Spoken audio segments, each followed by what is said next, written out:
हिंदुस्तान के इस मुकद्दस माटी के अंदर हम सबका खून मिला हुआ है, क्या हिंदू क्या मुसलमान।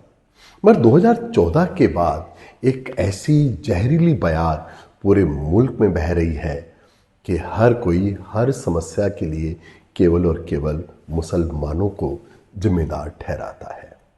और उसमें कुछ गलतियां हम सब लोगों की भी है कि हम सब लोग थोड़ा कम पढ़ते हैं। आज 7 नवंबर है और आज मैं आपको एक ऐसे जवान, एक युवा मुसलमान की कहानी आपको सुनाना चाहता हूं जिसने अपनी शहादत से हिंदुस्तान जैसा आज दिखता है उसकी तामीरात में बहुत बड़ा योगदान दिया।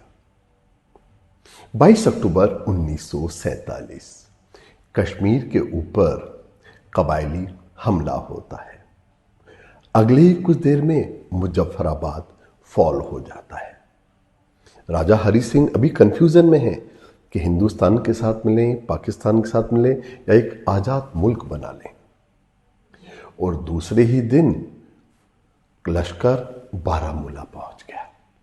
बारामूला के अंदर कबायलियों के इस लश्कर ने जैसी खून की होली खेली उसको देखकर मकबूल शेरवानी का दिल बेजार हो गया, मजरूह हो गया।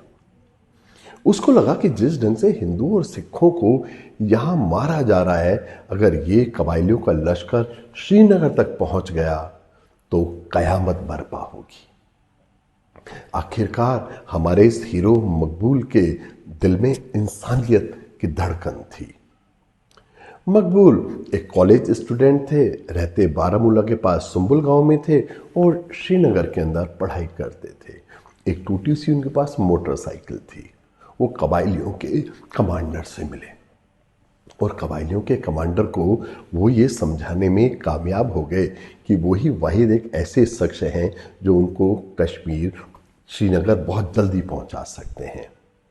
मकबूल के दिमाग के अंदर एक योजना चल रही थी और वो योजना थी कि जब तक हिंदुस्तान की फौजें श्रीनगर नहीं पहुंचे तब तक मैं इन कबायलियों को श्रीनगर नहीं पहुंचने दूंगा। कबायलियों के नेताओं को उन्होंने भरोसा दिला दिया कि वो एक वाहिद शख्स हैं जो पहुंचा सकते हैं श्रीनगर। मगर इस भरोसे के नाम पर वो कबायलियों को इधर उधर घुमाते रहे और बिल्कुल अपोजिट डायरेक्शन में कबायलियों के लश्कर को ले गए। 26 अक्टूबर को सिख रेजिमेंट श्रीनगर एयरपोर्ट पे पहुंच गई। जब श्रीनगर एयरपोर्ट के ऊपर भारतीय फौजें पहुंच गई तो कबायलियों को पता लग गया कि उनके साथ कितनी जालसाजी की है। मगर हमारा जो हीरो है मकबूल, वो किन से डरने वाला था? वो तो जज्बे वाला इंसान था। उसके दिमाग में केवल एक बात थी, हिंदुस्तान, हिंदुस्तान और हिंदुस्तान। नतीजा निकला कि दूसरे दिन कबायली मकबूल को ढूंढने के लिए निकले। कबायलियों ने मकबूल को पकड़ भी लिया और आज ही के दिन 7 नवंबर 1947 को मकबूल को बहुत टॉर्चर करके उसके सीने में 14 गोलियां उतार दी गई। मकबूल की जो बेचारी लाश थी, अमर शहीद मकबूल की, उसके साथ बहुत ज़्यादा बेहुरमती की गई। उन्हें बिजली के खंभे से लटका दिया गया। मगर अमर शहीद मकबूल अपने खून को देकर हिंदुस्तान की तारीख बना गया था।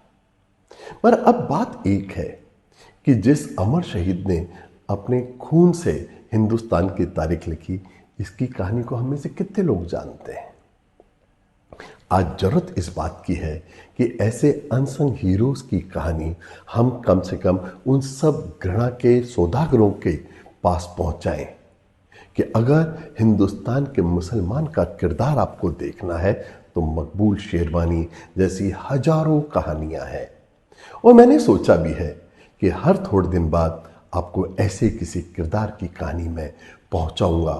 मगर आपसे भी मैं एक तवक्को रखता हूँ, और वो ये तवक्को है कि आप इन कहानियों को उन सब लोगों तक पहुँचाएं जो इस देश की खूबसूरती को बिगाड़ने के लिए लगे हुए हैं, जो इस यहाँ की एक सौंधी खुशबू वाली हवा को जहरीली बनाने में लगे हुए हैं।